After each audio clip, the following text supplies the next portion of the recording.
오늘 오전에는 두 제국이라고 하는 제목으로 하나님의 말씀을 선포하고자 합니다. 다 같이 따라하시죠. 두 제국.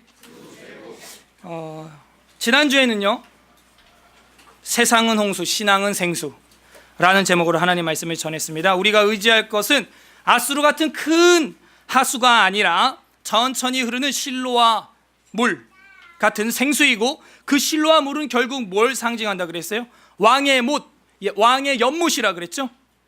그래서 우리의 영원하신 기묘자 모사, 전능하신 하나님, 영존하시는 아버지, 평강의 왕으로 오셔서 실로암에서 맹인을 고치신 예수 그리스도임을 성경을 통하여 지난 시간에 봤습니다. 그래서 그 8장과 9장의 절묘한 조화를 우리가 살펴봤죠. 정말 우리는 세상에 홍수, 큰 강을 사랑하는가, 아니면 작지만 우리 영혼의 갈증을 해소해주는 생수를 사랑하는가 살펴봤었습니다. 그래서 그 말씀에 이어서 오늘 10장과 11장을 오전에 보고 오후에는 12장, 13장, 잘하면 14장까지도 보려고 합니다. 하나 질문하겠습니다. 여러분의 국적은 어디입니까? 국적. 질문이에요. 감사합니다. 정신을 바짝 차리시고 제 질문하겠습니다 그랬죠? 따라하세요가 아닙니다. 여러분의 국적은 어디입니까? 여러분 마음에, 또 따라한다, 여러분 마음에 답을 한번 해보세요. 제가 질문을 드린다 그랬어요. 어떻게 저보다 상태가 안 좋으시죠? 저는 2박 3일 지금 2번을 하고, 이번 주도 애들이랑 물놀이를 하면서 얼굴에 상처를 받아가면서 애들 손톱 좀 깎이세요 집에서 제발. 내 몸에 2박 3일의 흔적이 있노라, 이렇게 흔적을 남겨가면서 해도 정신이 온전합니다. 국적이 어디냐 이거예요. 지구상의 나라가 이렇게 많은데 우리의 국적은 어디입니까? 그런데 저는 지구상의 나라가 많다고 생각이 안 들더라고요. 지구상의 나라는요, 제가 볼 때는 딱 2개밖에 없어요. 몇 개요? 하나는 이 땅 위에 가시적인 여러 나라들의 집단, 그를 제국이라고 합니다. 엠파이어라고 하죠. 그리고 하나는 비가시적인 제국이 있어요. 역시 엠파이어입니다. 제가 제국이라고 하는 단어를 썼는데, 이 제국이라고 하는 말은요, 다른 민족을 통제하는 정치 체계를 가진 나라를 말하는 것이죠.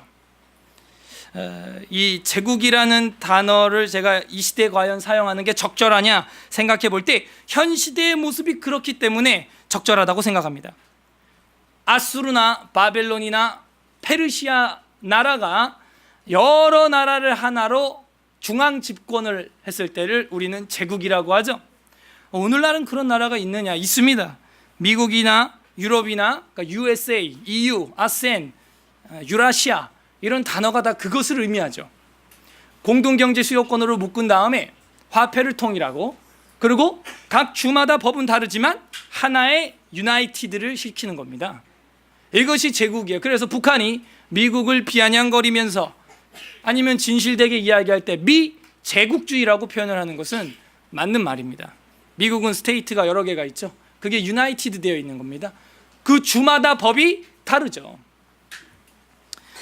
그래서 오늘날에도 제국은 존재합니다. 가시적인 제국이죠. 그러면 그 제국의 통치 방식은 뭐냐? 돈이라는 거예요. 대주주들과 투자자들을 통한 통치 방법인 것입니다. 껍데기만 대한민국일 수 있다는 것이죠. 그래서 제국이라고 표현해도 틀린 말은 아닌 것입니다. 이 땅의 가시적 제국은 그러나 사라집니다. 이거를 사라질 제국이라고 저는 명명합니다. 또 다른 비가시적인 제국이 하나 있는데, 그것은 영의 눈으로 바라봐야 하는 것이죠. 바로 하나님의 나라, 하나님의 킹덤이라는 거예요. 그 나라의 제국은 역시 제국인데, 각 나라와 족속과 방언에서 그리스도의 피로 산 사람들의 집단, 무형의 교회죠. 그 제국은 비가시적이고 영원한 제국이라고 명명합니다. 그래서 오늘 말씀을 통해서 우리가 사라질 제국과 영원한 제국을 보게 될 거예요. 부디 여기 모인 성도님들은 진리를 통하여 영원히 쇠하지 않는 제국의 시민권자들이 되시기를 간절히 바랍니다. 우리 10장과 11장을 보겠습니다. 10장 우리가 읽었는데요. 간단해요. 10장은 사라질 제국에 대한 이야기고 11장은 영원한 제국에 대한 이야기로 되어져 있습니다. 10장 1절 불의한 법령을 만들며 그죠? 사라질 제국의 법이란 이런 거예요. 절대 공의라는 게 존재하나요? 존재하지 않습니다. 비교적 상대적 공의는 존재할 수 있지만요. 불의한 법령을 만들며 불의한 말을 기록하며 가난한 자를 불공평하게 판결하여 가난한 내 백성의 권리를 박탈하며 과부에게 토색하고 고아의 것을 약탈하는 자는 화 있을진저. 이게 세상의 법이라는 거예요. 최근에 제가 봤던 불공평한 법령은 뭐였냐? KTX 승무원에 관한 스토리를 아십니까? 10년간 지금 싸우고 있어요. KTX는 타고 계시지만 승무원이 뭘 가지고 싸우고 있는지 모르시죠? 그 KTX 승무원들이 마치 처음에 광고할 때는 항공의 그 승무원처럼 대우를 해주는 양 제복을 입히고 아주 그 깔끔한 서빙을 하는 하이클래스 어떤 직종처럼, 그리고 한번 들어가면 KTX 직원이 되는 것처럼 홍보를 하고 거의 KTX의 마스코트였죠. 그런데 지금 현재는 KTX 관할 직원이 아닌 것으로 되어 있습니다. 마치 외주를 준 것처럼 그렇게 되어 있고 보장을 받지 못하는 계약직이에요. 그게 약 2008년도부터 법정 싸움이 시작해서 벌써 지금 8년간 이상 싸우고 있다가 얼마 전 한 승무원이 9년 가까이 싸우던 승무원이 3살짜리 딸을 두고 자살을 했어요. 이 싸움은 불가항력이라는 거예요. 왜? 위의 법령이 불의한 법령이기 때문입니다. 1심, 2심에서 승소를 하고 마지막 3심 대법원에서 판결이 뒤집어진 거예요. 그래서 더 큰 충격이었죠. 그래서 승무원들은 제복을 입고 밧줄로 자기 팔목을 포성한 채 우리는 노예라고 하면서 정치가들 앞에서 데모도 하는 장면들이 나왔습니다. 그래서 저도 관심을 갖게 되었는데 너무 불쌍하더라고요. 처음에 KTX 홍보를 할 때는 마치 그들이 마스코트인 양 해놓고 지금은 KTX 직원이 아니라는 거예요. 그리고 그들은 빚더미에 올라서 살고 있다는 것이죠. 그 싸움 하느라고. 정의와 공의가 깨지고 있는 사회입니다. 강자를 위한 법이 만들어지고 있는 것이죠. 약자를 위한 법이 없어요. 과부와 고아와 가난한 자를 위한 법이 이 땅에 존재해야 되는데 그렇지 않다는 것입니다. 전에도 얘기했지만 우리나라의 수입의 100% 중에 50%를 상위 10%가 다 가져가고 있어요. 이거는 빈익빈 부익부를 아주 더 가속화시키는 사회적 구조입니다. 이게 눈에 보이는 제국의 현실이에요. 그걸 어떻게 하시냐? 3절 벌하시는 날과 멀리서 오는 환난 때에 너희가 어떻게 하려느냐? 누구에게로 도망하여 도움을 구하겠으며 너희의 영광을 어느 곳에 두려느냐? 포로된 자 아래에 구부리며 죽임을 당한 자 아래에 엎드려질 따름이니라. 그럴지라도 여호와의 진노가 돌아서지 아니하며 그의 손이 여전히 펴져 있으리라. 그래서 그렇게 불의한 법령들을 시행하는 자들을 향하여 하나님의 심판의 손은 여전히 계속 펼쳐져 있을 것이라는 겁니다. 이것은 1절부터 4절까지 도덕적 타락에 대해 이 눈에 보이는 가시적 제국을 심판할 하나님의 의지를 보여주고 있는 것이죠. 심판의 방식이 나옵니다. 5절부터 6절까지는 아수르라고 하는 강대국을 통하여 심판을 하시겠다라는 의지가 나옵니다. 5절 아수르 사람은 화 있을진저 그는 내 진노의 막대기요 그 손의 몽둥이는 내 분노라. 이게 무슨 얘기냐면 아수르 사람은 먼저 내 진노의 막대기고 내 손의 몽둥이라는 거예요. 그래서 이 아수르를 통하여 뭐 하는 거예요? 하나님이 채찍을 가하고 매를 가하게 되는 것이죠. 근데 여기 아수르 사람은 화 있을진저라고 이렇게 번역이 되어 있는데 이거는 나중에 보게 되면 이 아수르 몽둥이도 분질러지기 때문입니다. 다 같이. 그러니까 이 몽둥이가 뭐 선에서 쓰는 게 아니에요. 이 몽둥이도 악한 거예요, 보니까. 근데 그거 쓰고 그것도 버리겠다는 거예요. 다 악한 거죠. 자, 6절. 내가 그를 보내어 경건하지 아니한 나라, 불경건한 나라, 없어질 나라, 사라질 나라, 바로 이 땅의 가시적인 사라질 제국을 두고 이야기하는 겁니다. 경건하지 아니한 나라를 치게 하며 내가 그에게 명령하여 나를 노하게 한 백성을 쳐서 탈취하며 노략하게 하며 또 그들을 길거리에 진흙같이 짓밟게 하려 하거니와 그의 뜻은 이같지 아니하며 그의 마음의 생각도 이같지 아니하고 다만 그의 마음은 허다한 나라를 파괴하며 멸절하려 하는도다. 이거 혼자 읽으면 정말 어렵죠. 이게 무슨 얘기냐면요, 하나님은 아수르를 몽둥이로 써서 그 사라질 제국을 향하여 회초리를 들어 사용하겠는데 7절에 보니까 그의 뜻은 이같지 않고 그의 마음의 생각도 그 하나님과 같지 않다는 거예요. 다만 그의 마음은 허다한 나라를 파괴하며 멸절하려고만 혈안이 돼 있다는 거예요. 어떤 나라가? 아수르 강대국이. 그러니까 이 몽둥이가 지금 뭐 하고 있어요? 착각을 하고 있는 거죠.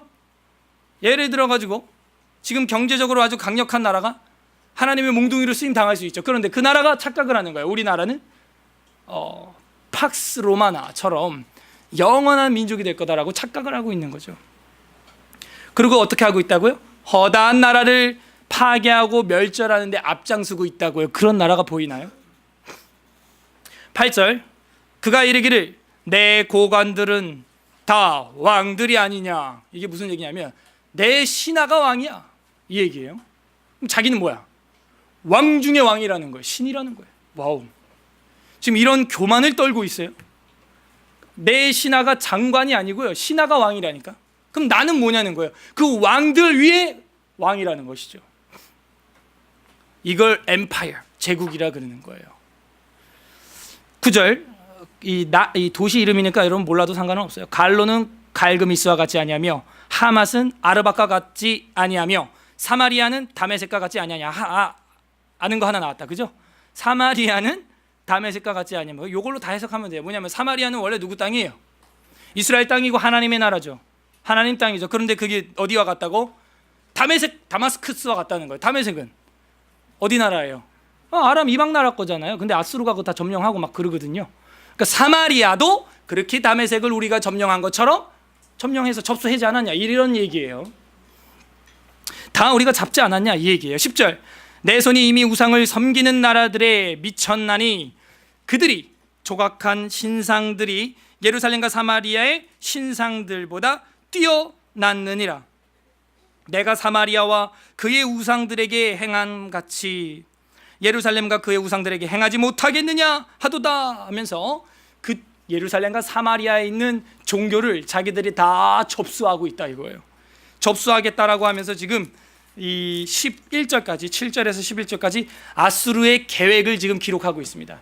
이 아수르의 계획은 뭐냐면 자기의 그 힘으로 여러 나라를 하수로 만들어서 세금을 걷고 제국으로서 왕노릇하는 것, 그것이 자기들의 지금 현재 계획인 거예요.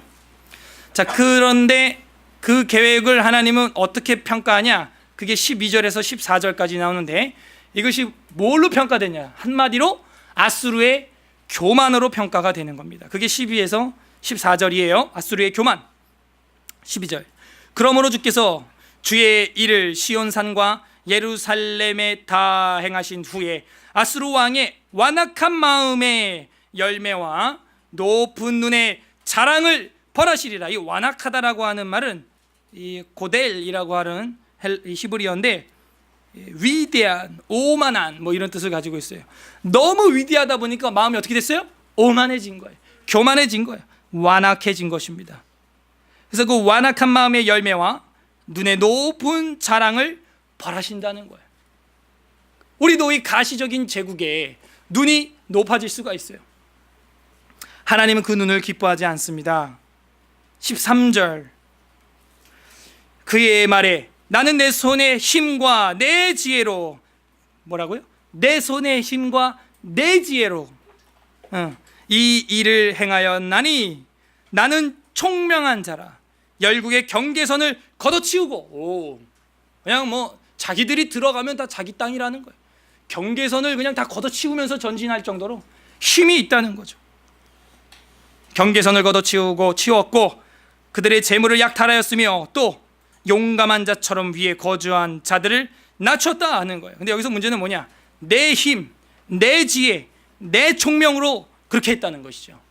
벌써 여기서 가시적인 제국, 사라질 제국에 속한 자들의 말버릇을 우리는 배울 수가 있어요. 내가 있다는 거예요.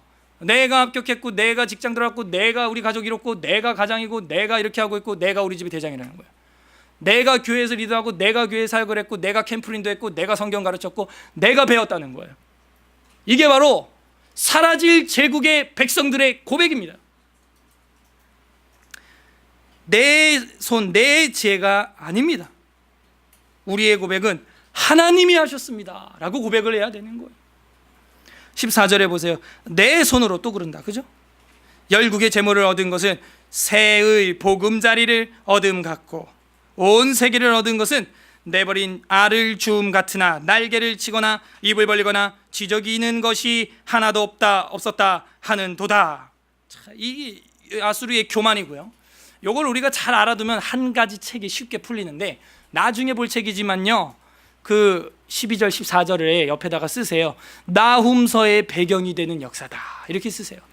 이 나훔이라고 하는 것은 위로의 하나님이라는 뜻인데, 그 나훔서는 한 가지를 이야기합니다.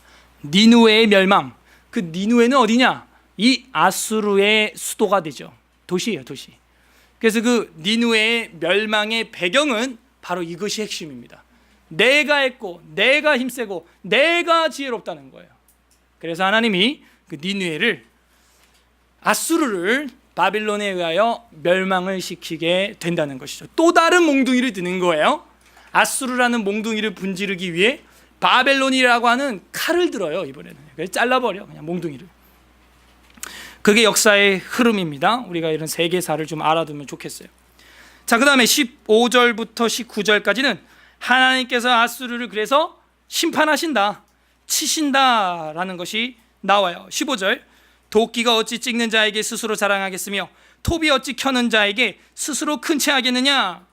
이는 막대기가 자기를 드는 자를 움키려 하며 몽둥이가 나무 아닌 사람을 들려함과 같음이로다. 표현이 재밌죠? 도끼가 어떻게 찍는 자에게 자랑하냐? 내가 도끼 머리인데 내가 찍었다 말을 못하죠. 도끼는. 톱이 켜는 자에게 스스로 큰 채 할 수 없고, 막대기가 자기를 드는 자를 막 움직이려고 그래. 막대기가 주인을 막 움직이려고 그래. 그 말이 안 되죠. 한마디로 말이 안 되는 짓을 하고 있어요. 누가? 아수르가. 몽둥이가 나무 아닌 사람을 들려고 한다는 거예요. 몽둥이가 어떻게 사람을 들어요? 말이 안 돼. 말이 안 돼. 지금 세상이 말이 안 되는 거죠. 그래서 이제 16절에 보게 되면은, 그러므로 주 만군의 여호와께서 살찐 자를 파리하게 하시며 말라 비틀어지게 한다는 거예요. 그의 영화 아래 불이 붙는 것 같이 맹렬히 타게 하실 것이라. 이스라엘의 빛은 불이 되고 그의 거룩하신 이의 불꽃이 될 것이니라.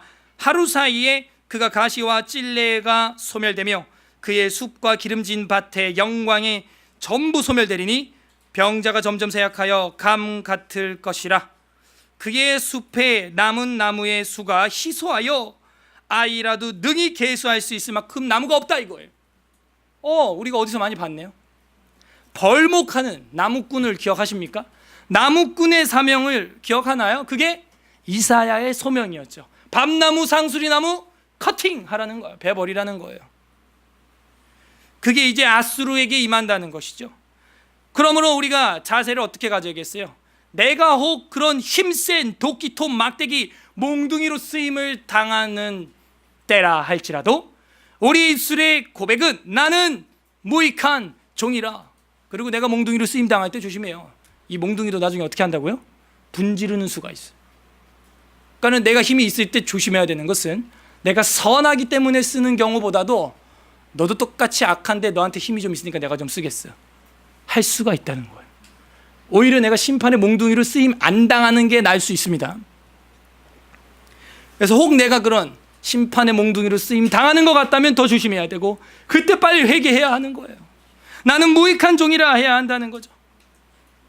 우리 한번 누가복음 17장 10절 찾아보시죠. 여기서 책갈피 껴놓고 누가복음 17장 10절입니다. 신약 성경 복음서 누가복음 17장 한 절을 보기 위해서 찾아 나섰어요. 17장 10절, 이사야는 책갈피 껴놓고 다 같이 읽겠습니다. 17장 10절 신약 성경 124페이지, 이와 같이 시작. 이와 같이 너희도 명령을 받은 것을 다 행한 후에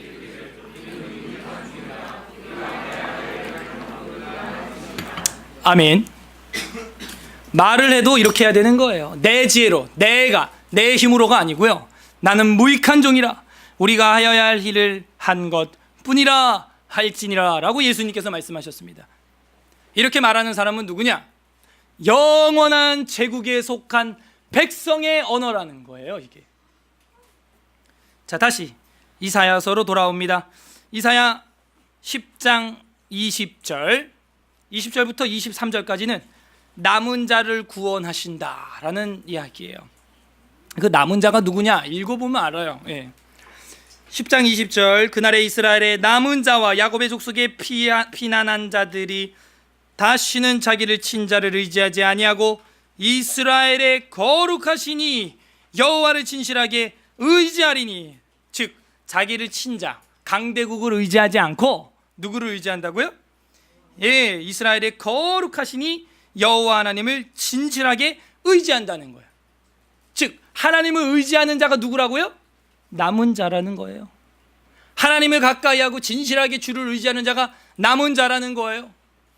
눈에 보이는 가시적인 제국을 의지하는 자가 아니라 눈에 안 보이는 영원한 하늘나라의 제국을 의지하는 자, 그가 누구다? 남은 자라는 것이죠. 21절, 남은 자 곧 야곱의 남은 자가 능하신 하나님께로 돌아올 것이라.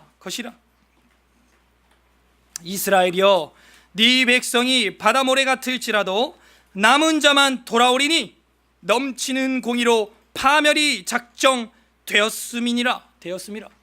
마찬가지예요. 우리도 영적인 이스라엘이죠. 예수 그리스도의 피로 말미암아 저 하늘 천국의 이스라엘이 되었죠. 우리가 눈으로 볼 때는 우리 백성이, 한국교회와 성도들이 바다의 모래같이 많을지라도 남은 자만 돌아오게 되어 있다는 거예요. 그들이 누구냐 이거예요. 이 땅의 불의한 법령을 쫓아 살아가는 자들이 아니라 하나님의 법령, 성경 66권을 쫓아 따라 살아가는 자들이라는 것입니다. 23절에 이미 작정된 파멸을 주 만군의 여호와께서 온 세계 중에 끝까지 행하시리라. 물론 이거는 이제 이스라엘 당시 바빌론 포로와 아수르 포로에 대하여 이야기를 하는 게 맞습니다. 1차. 그러나 우리에게도 마지막 한 번의 심판과 파멸이 남아있다는 거예요. 마지막으로 이 땅이 불의 체질이 녹아지는 것처럼 심판이 임한다는 걸 우리는 잘 알고 있습니다. 마지막 파멸이 남아있다는 것이죠. 그때 누가 구원받느냐? 바로 이 남은 자들, 그들이 하나님의 백성이 된다라는 거예요. 영원한 제국의 백성이 된다라는 것이죠. 24절부터 27절까지는 하나님이 아수르를 벌하실 거다, 즉 눈에 보이는 가시적인 제국을 벌하실 거다라는 걸 보여주고 있어요. 24절, 그러므로 주 만군의 여호와께서 이르시되 시온에 거주하는 내 백성들아, 아수르가 애굽이 한 것처럼 막대기로 너를 때리며 몽둥이를 들어 너를 칠지라도 그를 두려워하지 마. 때린다는 거예요. 애굽을 들어서 이렇게 한 것처럼 너도 이제 몽둥이로 쓸 텐데, 들어서 맞을 텐데 그 나라를 두려워하지 말라는 거예요. 그 나라 자체를, 눈에 보이는. 내가 오래지 아니하여 내게는 분을 그치고, 그러니까 회초리를 멈추고 그들은 내 진노로 멸하리라 하시도다. 아수르나 애굽이나 이런 강대국은 멸한다는 것이죠. 26절, 만군의 여호와께서 채찍을 들어 그를 치시되 오랫바위에서 미디안을 쳐 죽이신 것 같이 하실 것이며 막대기를 드시되 바다를 향하여 애굽에서 하신 것 같이 하시리라. 이게 무슨 얘기입니까? 오랫가스에 기억나시죠? 그리고 애굽 홍해 가른 거 기억나시죠? 그렇게 한 것처럼 주님께서 행하시겠다는 거예요. 홍해에서 이집트의 그 군사들이 다 빠져 죽었잖아요. 그 몽둥이들. 그렇게 한다는 겁니다. 27절 그날에 그의 무거운 짐이 내 어깨에서 떠나고 그의 멍에가 내 목에서 벗어지되 기름진 까닭에 멍에가 부러지리라 이렇게 말하고 있어요. 그래서 아수르를 하나님께서 벌할 거다 하는 것이고, 이제 마지막으로 28절에서 34절까지가 뭐냐? 그 아수르를 어떻게 벌하냐? 이사야의 소명, 나무꾼의 소명, 커팅, 잘라버린다는 그 말씀이 또 나와요. 그래서 앞에 걸 우리가 말씀을 배웠기 때문에 이런 패턴을 우리가 쉽게 이해할 수 있습니다.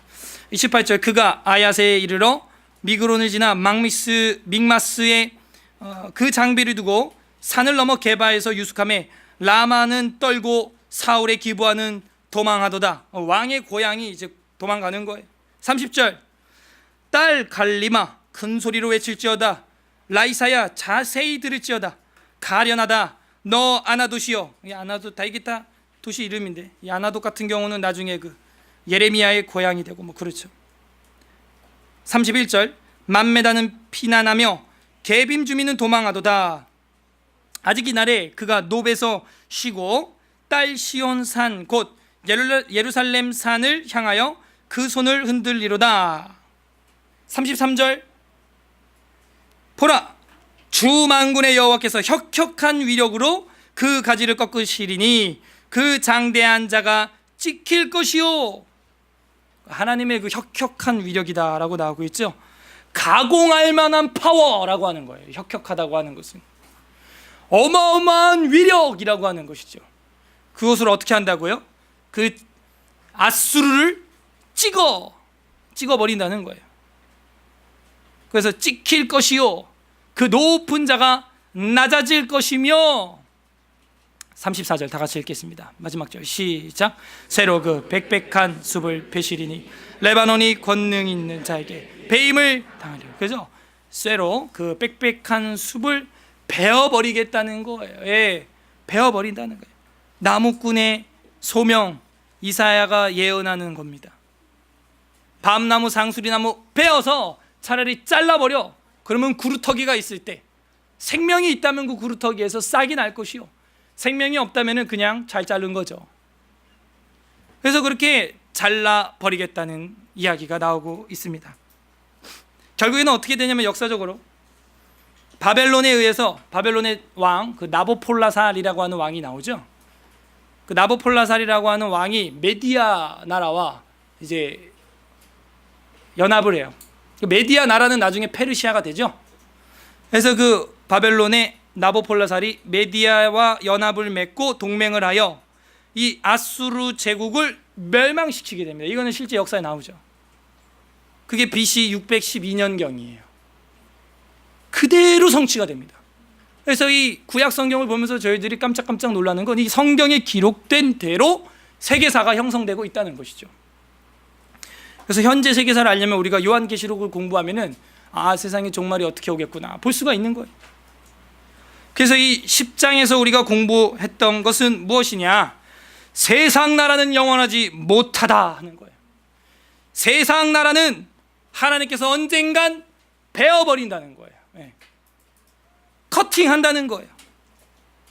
그것을 베드로 사도는 하나님께로부터 받은 계시로 말미암아 알고 있었죠. 제가 한번 읽어볼게요. 잘 들어보세요. 베드로후서 3장 8절에서 10절입니다. 사랑하는 자들아, 주께서는 하루가 1000년 같고 1000년이 하루 같다 한 이 한 가지를 잊지 말라. 주의 약속은 어떤 이들이 더디다고 생각하는 것 같이 더딘 것이 아니라 오직 주께서는 너희를 대하여 오래 참으사 아무도 멸망하지 아니하고 다 회개에 이르기를 원하시느니라. 이게 하나님 마음이기는 해요. 다 회개에 이르기를 원해요. 그런데 그게 안 돼요. 그러나 주의 날이 도둑같이 오리니 그 날에는 하늘이 큰 소리로 떠나가고 물질이 뜨거운 불에 풀어지고 땅과 그 중에 있는 모든 일이 드러나리로다 라고 말하고 있는 거예요. 그래서 우리 앞에도 한 번의 파멸이 남겨져 있습니다. 한 번의 심판이 남겨져 있다는 거예요. 과거 그랬던 것처럼 지금 우리 눈에 보이는 이 가시적인 제국은 하나님 앞에서 사라질 제국이라는 거예요. 우리가 그 사라질 제국을 위하여 피땀을 쏟아서는 안 되겠어요. 사라질 제국이 아니라 영원한 제국을 위하여 부수적으로 이 땅의 것들이 필요하기에 일하는 것입니다. 주객이 전도돼서는 안 되겠습니다. 그리고 11장에는 반대로 이제는 영원한 제국에 관하여 나오고 있습니다. 그게 11장이에요. 11장 1절, 이새 줄기에서 한 싹이 나며 그 뿌리에서 한 가지가 나왔어요. 가지가 나왔네요. 아니, 왜 싹이 나고 줄기가 나고 가지가 날까요? 잘랐으니까. 어디로부터 힘을 받는 것 같아요? 보니까 어디로부터? 뿌리. 그렇죠. 파악을 잘해야 돼요. 식물은 결국에는 이 뿌리에서 열매를 맺는구나. 당연한 얘기죠. 그러니까 그 뿌리로 말미암아 싹이 난 것이고 줄기가 난 것이고 결실하게 되었다는 거예요. 그러면은 싹이 난 이유는 뭐예요? 잘랐으니까. 지금 잘라서 아무것도 없는 거예요. 하나님은 그 소망 없는 세상에 그 구루터기에서 한 싹을 트이게 한다는 거예요. 정말 소망 없는 세상에서 싹이 나게 한다는 거예요. 로마 시대까지 껑충 뛰어 넘어갈 수가 있죠. 바빌론, 그 다음 페르시아, 그 다음 그리스, 그 다음 로마 시대를 맞이하는데 역시 계속 잘리는 이유가 뭐예요? 사라질 제국이기 때문입니다. 이건. 그래서 계속해서 주께서 몽둥이를 도끼로, 도끼를 칼로, 칼을 또 몽둥이로 막 계속 분지르고 자르고 분지르고 자르고 이러면서 로마 시대까지 왔죠. 로마 시대도 역시 제국 통치였죠. 로마가 유대 민족을 통치하고 세금을 받고, 그래서 가장 더러운 직업이 세리였고, 그런 일을 하고 있을 때 하나님이 그 소망 없는 이스라엘 땅에 바로 우리 주 예수 그리스도를 보내주셔서 소망의 나라로 삼아주셨다는 거예요. 그게 바로 이새의 싹, 줄기, 열매가 되는 것이죠. 이새가 누구 아버지예요? 이새의 줄기라는 단어로 우리가 이해하기 어려운데요, 이새의 줄기라고 표현을 한 이유가 뭘까요? 다윗의 줄기, 아브라함의 뿌리, 뭐 이러면 바로 이해할 텐데 왜 이새의 줄기라는 단어를 쓰나요? 별 볼 일 없는 인간들이라는 거예요. 이새는 어떤 사람입니까? 목자, 목동 집안 출신입니다. 이 사람들이. 다윗도 출신이 뭐예요? 양치기. 그런 양치기고 왕족의 피가 흐르지 않아요. 그 집안에는. 사울은 베냐민 족속이고 이 다윗은 유다 지파입니다. 유다 족속이에요. 그래서 집안 자체가 달라요. 근데 하나님께서는 사울 왕족에서 한 줄기를 뽑은 게 아니라 아무런 소망 없는 목자 집안, 양치기 집안에서 싹을 트였다는 거예요. 그러면 이제 어떤 고백이 나올까요? 내 힘과 내 지혜와 내 총명이 아니라 하나님이 하셨습니다 라고 하는 영원한 제국에 속한 자의 고백이 나오게 되는 것이죠. 그런 후손들에게는 여호와 하나님께서 이제 너는 내 백성이야 라고 성령으로 인쳐주십니다. 인이라는 건 사인이고 도장이죠. 2절을 보세요. 그의 위에 여호와의 영, 성령이죠. 곧 지혜와 총명의 영이요. 두 번째, 모략과 재능의 영이요. 세 번째, 지식과 여호와를 경외하는 영이 강림하시리니. 그러면 성령이 임한 사람의 특징이 여기 나왔네요. 성령 충만한 사람의 특징이 나왔네요. 첫 번째 뭐예요? 지혜와 총명이 있어야 되는 거예요. 여러분이 어떤 사람을 볼 때 저 사람은 참 하나님의 말씀에 대하여 지혜롭고 총명하다라고 한다면 하나님의 영이 들어있는 거예요. 그래서 하나님의 영은 제일 처음으로 어떤 일을 하시느냐? 지혜롭게, 총명하게, 멀쩡하게 한다는 것이죠.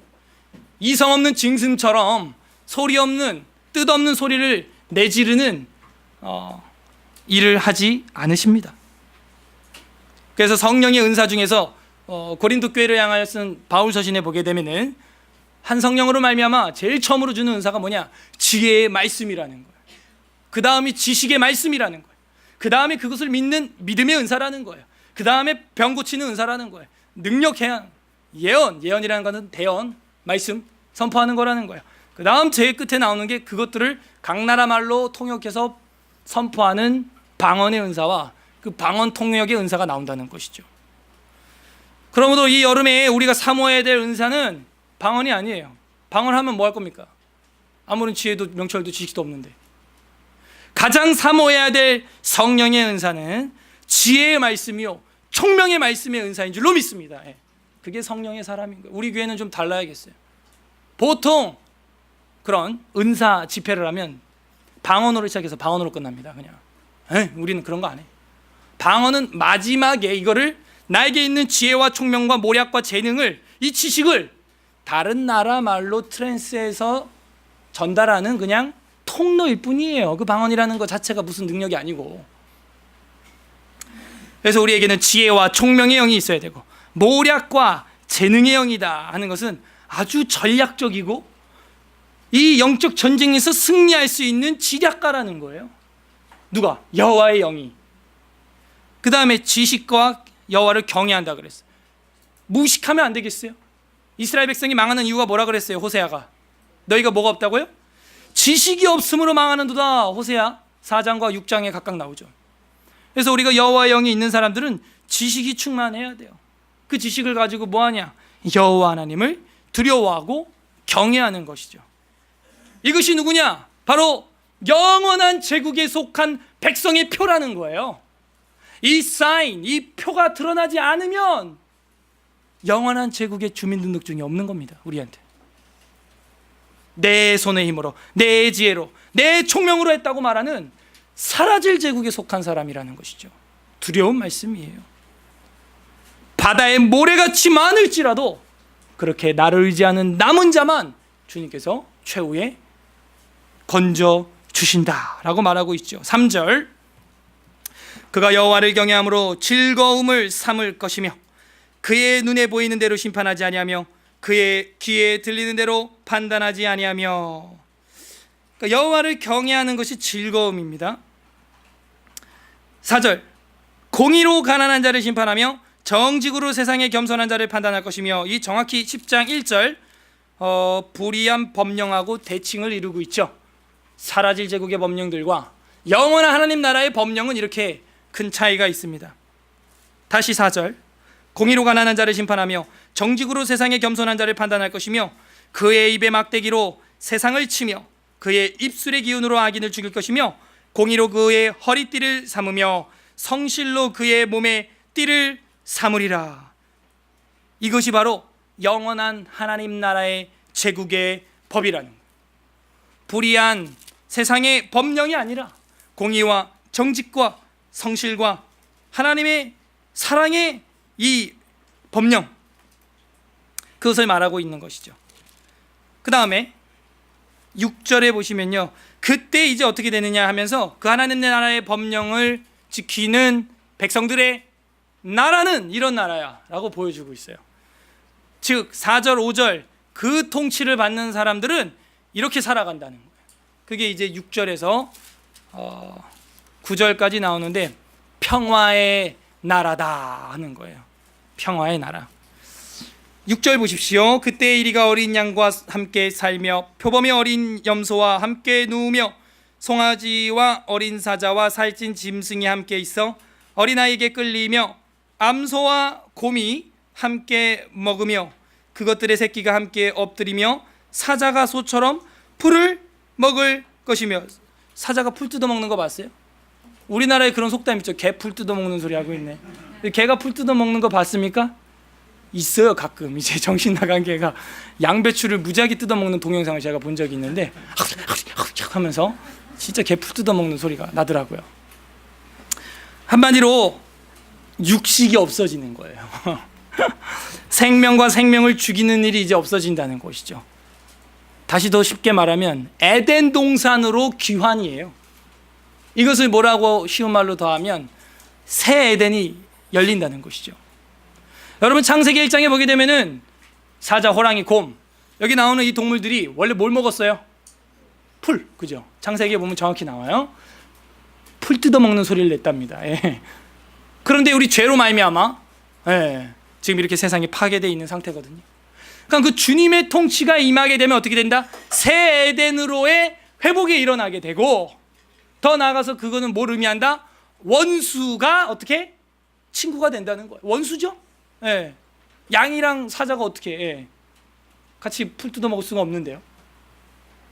화평의 나라가 임한다는 것입니다. 8절, 젖먹이는 아이가 독사의 구멍에서 장난하며, 여러분 장난치면 안 돼요. 지금 그렇게 됐다는 얘기가 아니니까. 젖된 어린 아이가 독사의 굴에 손을 넣을 것이라 한다는 것이죠. 뭐 이것이 지금 이루어졌느냐? 아니잖아요. 그래서 이걸 우리는 뭘로 보냐면 영원한 나라, 하나님의 천국, 그것이 우리 눈에 이제 가시적으로 이루어질 날이 오겠죠. 빠르게는 이제 천년 왕국으로 이제 봐요. 일단 천년 왕국이 먼저 지나간 다음에 새 하늘과 새 땅, 새 예루살렘으로 우리가 들어가게 되어 있습니다. 계시록에 보면 일단 순서가 그래요. 그래서 이것이 진짜 이루어지는 것은 바로 그 천년 왕국 이후에나 가능한 일인 것이죠. 근데 그것이 여기에 왜 갑자기 들어와 있느냐? 바로 이 세 줄기에서 그 문을 활짝 열 사람이 나온다는 거예요. 그게 누구겠어요? 메시아, 예수 그리스도스라는 것이죠. 그걸 보여주고 있는 거예요. 그래서 이미 우리에게 그 나라가 임했지만 아직 실현되진 않았죠. 그래서 그 화평의 나라를 우리는 소망의 나라로 바라보면서 살아가는 사람들이다라는 것입니다. 그걸 이제 뒷절에서 우리가 볼 수 있어요. 9절에 보세요. 다 같이 읽어보겠습니다. 시작. 내 거룩 상함도 없는 이는 물이 바다 덮은, 그죠? 지금 충만하지 않죠? 지금 현재 2015년, 그죠? 그렇기 때문에 앞뒤 문맥으로 볼 때 뭐 이 당시라든지 그게 아니고, 이 당시로 친다면은 아수르 나라의 멸망 이후에 뭐 그런 꼴을 전 세계가 볼 거 아닙니까? 뭐 그때 한번 이루어질 수 있는 것이고, 궁극적으로는 물이 바다 덮은 것처럼 여호와의 영광을 아는 지식이 충만해지는 것은 바로 주님의 심판 이유인 거예요. 파멸 이유인 것입니다. 그래서 우리가 영원한 나라에 들어갈 때, 하나님 앞에 섰을 때 그 천국 백보자 심판 앞에서는 누구도 부인할 수 없을 거예요. 물이 바다 덮은 것처럼 하나님의 아는 지식을 누구도 부인할 수 없다는 거예요. 10절부터 12절까지는 그리고 그 남은 자들이 돌아오게 될 것이다 하는 이야기가 나옵니다. 10절, 그날에 이새의 뿌리에서 한 싹이 나서, 그 아까랑 똑같죠? 만민의 기치로 설 것이요. 기치는 깃발. 그래서 예수 그리스도가 깃발이 되는 거예요. 우리의 깃발 되시는 야호와 니시, 그 깃발 되시는 분이시죠. 그 깃발 보고 전부 달려가는 거예요. 기치로 설 것이요 열방이 그에게로 돌아오리니 그가 거한 곳이 영화로우리라. 그러니까 너희가 세상 영화가 아니라, 앞에서는 10장 3절에서는 너희 영화를 어느 곳에 두려느냐, 10장 3절 끝에서는 그랬죠. 근데 우리의 영화는 어디에 둬야 돼요? 바로 예수 그리스도의 깃발에 둬야 한다는 거예요. 거기에 우리의 영광이 있다는 것이죠. 그 영광은 쇠하지 않는 영광이에요. 사라지지 않는 영광이에요. 11절, 그날에 주께서 다시 그의 손을 펴사 그의 남은 백성을 아수르와 애굽과 바드로스와 구스와 엘람과 시날과 하맛과 바다 섬들에서 돌아오게 하실 것이라. 세상 사람들이 다 가져갔던 그 영광 다 끌어오겠다는 거예요. 12절, 여호와께서 열방을 향하여 기치를 세우시고 이스라엘의 쫓긴 자들을 모으시며 땅 사방의 유다에 흩어진 자들을 모으실 것이다. 남은 자들, 여호와를 의지하는 자들 말이죠. 그리고 이제 마지막 13절부터 16절까지는 그리고 나서 그 세상을, 이스라엘과 세상의 관계를 새롭게 하나님이 하시겠다는 거죠. 이스라엘과 열방의 관계가 나옵니다. 그러면 그렇게 하나님이 일을 하시게 되면 어떻게 되느냐? 13절, 에브라임의 질투는 없어지고 유다를 괴롭게 하던 자들은 끊어지며 에브라임은 유다를 질투하지 아니하며 유다는 에브라임을 괴롭게 하지 아니할 것이요. 그러니까 유다는 남쪽이고 에브라임은 북쪽입니다. 남한 북한 이렇게 생각하면 돼요. 14절, 그들이 서쪽으로 블레셋 사람들의 어깨에 날아 앉고 함께 동방 백성을 노략하며 에돔과 모압의 손을 대며 암몬 자손을 자기에게 복종시키리라. 여호와께서 애굽 해만을 말리시고 그의 손을 유브라데 하수 위에 흔들어 뜨거운 바람을 일으켜 그 하수를 쳐 7갈래로 나누어 신을 신고 건너게 하실 것이다. 16절 다 같이 읽겠습니다. 시작. 그에 남아있는 백성 곧 아수르에서 남은 자들을 위하여 큰 길에 있게 하시되 이스라엘이 애굽 땅에서 나오던 날과 같게 하시리라. 아멘. 이스라엘이 애굽 땅에서 나오던 날과 같게 하시리라 했다는 거예요. 누구를? 그 아수르에서 남은 자들을 위하여 그렇게 했다는 것이죠. 애굽에서 나왔던 사건을 우리는 출애굽기에서 기억을 하고 있습니다. 홍해를 가르고 10가지 재앙으로 바로의 코를 꺾어버리고, 구름기둥과 불기둥으로 만나와 메추라기를 먹고 아수르를 전멸하고 시내산에 등반하여 하나님과의 패밀리, 가족이 됐죠. 이게 출애굽기 19장의 오순절 시내산 언약, 아주 중요한 장면이 되는 거 아닙니까? 그와 같은 일이 또 한 번 일어난다는 거예요. 또 한 번. 그리고 궁극적 종말론적 역사 속에서 우리 안에도 그게 일어난다는 것이죠. 이 땅이 애굽인 거예요. 이 눈에 보이는 사라질 제국에 우리가 지금 매여 있습니다. 여기서 우리를 이제는 저 하늘의 가나안 땅으로 영원히 새하지 않는, 없어지지 않는 영원한 제국으로 엑소더스, 탈출을 시켜준다는 거죠. 그것이 우리에게 남아있는 마지막 심판이라는 것입니다. 자, 이렇게 해서 오늘 10장과 11장에 사라질 제국과 영원한 제국, 바로 이 두 제국에 관하여 하나님 말씀을 살펴봤어요. 정리를 하면 우리는 이 땅에 사라질 제국을 위해서 고군분투하는 자들이 아니라 하늘의 영원한 제국을 위하여 고군분투하는 하나님의 군사인 것입니다.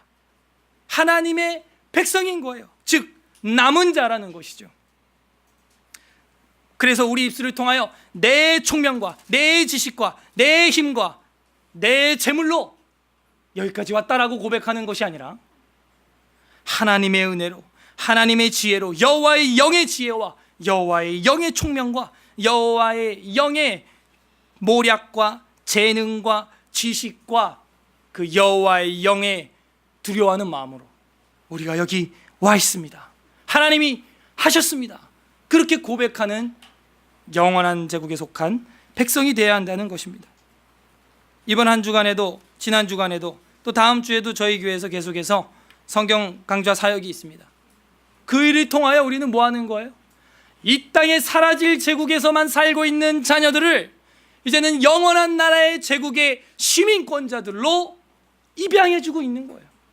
그 일을 하는 우리가 우리의 입술에서 우리 교회가 했다, 우리가 했다, 내가 했다가 아니고 하나님이 하셨고 여호와의 영이 우리 가운데 임하셔서 이것이 가능했습니다. 이렇게 고백하는 서울 에스라 교회가 되기를 간절히 바랍니다. 그리하여 부디 그 나라를 위해서 최후까지 싸워서 승리하는 서울 에스라 교회 모든 성도님들이 되시기를 주님의 이름으로 간절히 바랍니다. 우리 신약 성경 몇 구절 찾아볼 텐데요. 요한복음 18장, 아니요, 누가복음 먼저 볼게요. 누가복음이 요한복음 앞에 있으니까 누가복음 17장 20절 보겠습니다. 누가복음 17장 20절, 누가복음 17장 20절, 다 같이 20절, 21절 두 절 읽겠습니다. 시작. 바리새인들이 하나님의 나라가 어느 때에 임하나이까 묻거늘 예수께서 대답하여 이르시되 하나님의 나라는 볼 수 있게 임하는 것이 아니요 또 여기 있다 저기 있다 하고도 못하리니 하나님의 나라는 너희 안에 있느니라 하는 거예요. 현재적 종말이죠. 이미. 그래서 이미 여러분에게는 시민권이 있는 자와 없는 자로 딱 갈려 있습니다. 이미 그 사람에게는 종말이 임한 거예요. 사실 만약에 나에게 그 시민권이 없다면 빨리 취득해야겠죠. 그 다음에 요한복음 18장 36절, 요한복음 18장 36절입니다.